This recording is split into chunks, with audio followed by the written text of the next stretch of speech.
국민의힘 서울시당과 서울특별시가 함께 주최하는 막힌 공급, 징벌적 과세 8.13 부동산 대책 무엇이 문제인가 토론회를 시작할 예정이오니 자리를 정돈해 주시기 바랍니다. 참석자 여러분께서는 휴대폰을 진동으로 전환해 주시기 바랍니다. 잠시 후 10시 30분부터 토론회를 시작하겠습니다.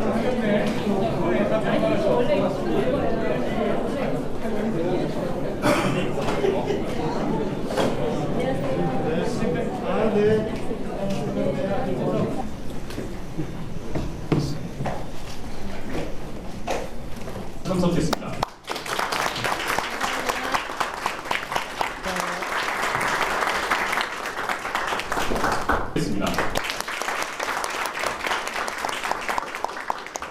김재석 국회의원 참석했습니다. 송주범 수석부위원장 참석했습니다. 국민의힘 함은경 당협위원장 참석했습니다. 서울시의회에서 김영옥 시의원, 임춘대 시의원 참석했습니다.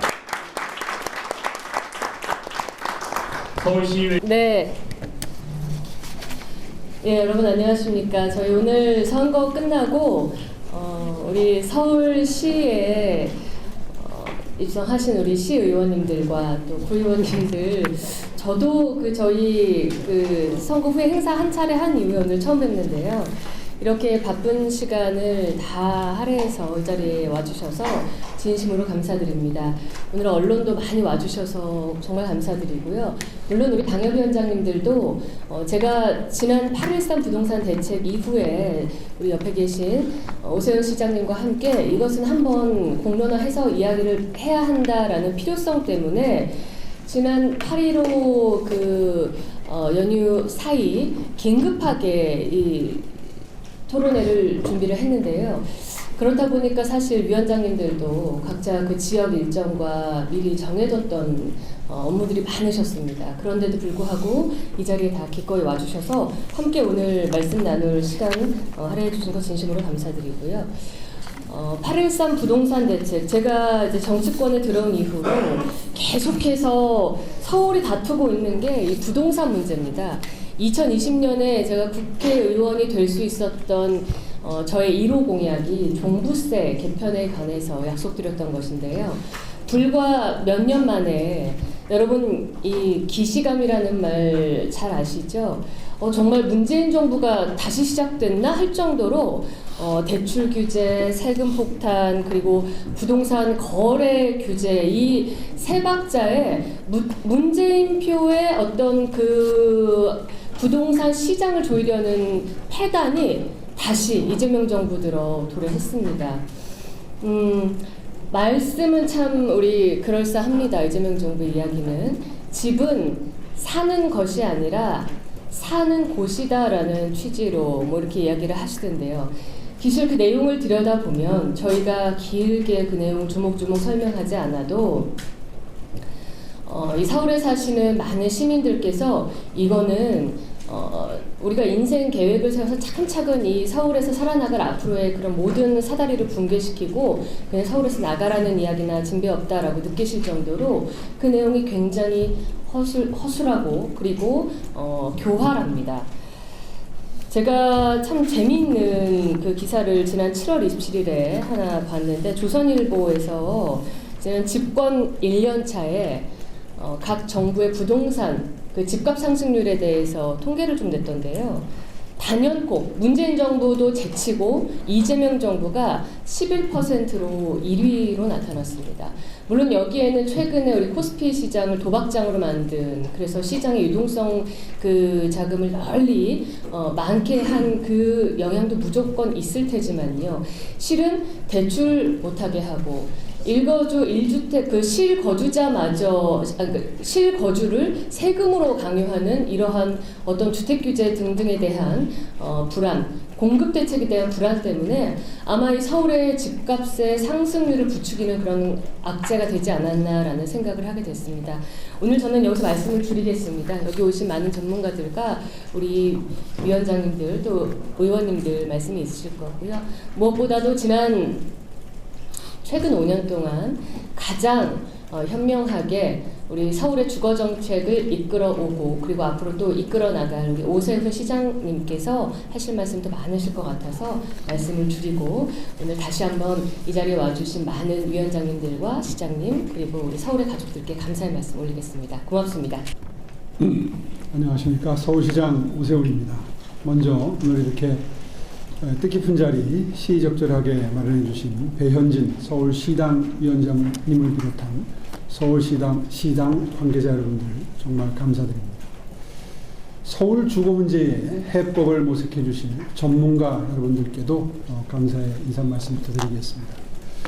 오늘 토론회 제목이 막힌 공급, 징벌적 과세입니다. 지금 정부 부동산 정책의 문제를 가장 정확하게 짚은 말이라고 생각합니다.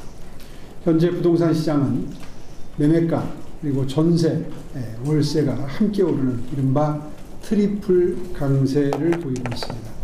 역대 어느 정부에서도 이 세 가지가 동시에 뛰는 경우는 없었습니다.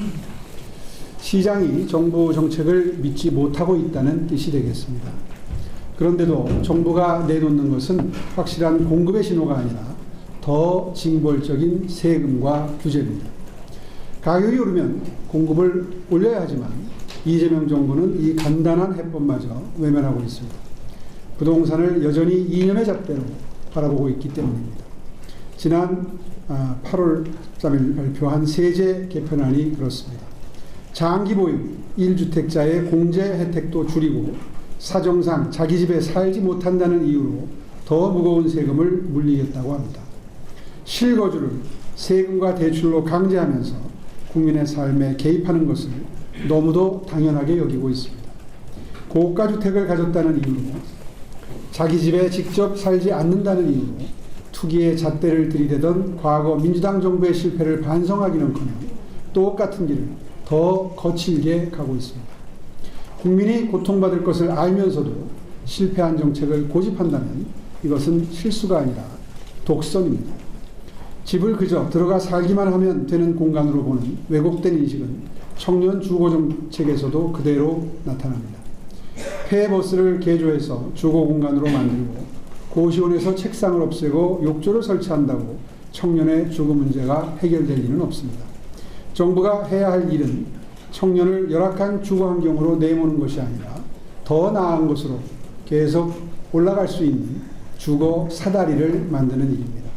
서울의 마지막 대규모 녹지 공간인 용산공원에 아파트 공급을 강행하려는 움직임도 매우 우려스럽습니다. 서울의 도보생활권 공원 면적은 1인당 5.7제곱미터에 불과합니다. 뉴욕과 런던, 파리 등 세계 주요 도시와 비교해도 시민들이 일상에서 누릴 수 있는 녹지가 턱없이 부족한 수준입니다. 무엇보다 용산공원을 최대한 보존해서 여가와 휴식, 자연 생태 공간으로 조성하는 것은 법으로 정한 사회적 공감대이고 원칙입니다. 이 원칙은 진영을 막론하고 역대 정부가 모두 지켜온 약속이기도 합니다.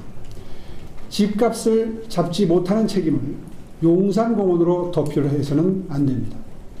당장의 성과를 위해 국가가 지켜온 법의 원칙을 뒤집고 미래 세대가 누릴 자산을 훼손하는 것은 국정의 신뢰를 스스로 무너뜨리는 것입니다. 어떤 일이 있더라도 용산공원만큼은 반드시 지켜져야 하고 또 꼭 그렇게 지켜내겠습니다. 서울에는 이미 가장 확실하고 검증된 공급 대안이 있습니다. 바로 재개발, 재건축입니다. 서울시가 계획 중인 정비사업만 정상적으로 진행돼도 2031년까지 31만 호를 착공할 수 있습니다. 조합원 지위 양도 제한, 민간 정비사업 용적률 규제, 재개발 임대주택 비율 등 아직도 사업의 속도를 가로막는 핵심 규제부터 풀어나가야 할 것입니다. 정비사업을 통한 도심 공급은 옥죄고 용산공원과 같은 녹지자산에서 해법을 찾는 것은 명백한 자가당착입니다. 서울시는 정부와 협력할 것은 협력하되 서울 시민의 재산권, 주거권 그리고 삶의 질을 해치는 정책에는 단호하게 반대해서 저희의 뜻을 관철시켜 나가도록 하겠습니다. 오늘 토론회가 정부의 잘못된 부동산 정책을 바로잡고 시민이 체감할 수 있는 공급의 해법을 찾는 뜻깊은 자리가 되기를 바랍니다. 서울시는 끝까지 시민 여러분과 함께하겠습니다. 감사합니다.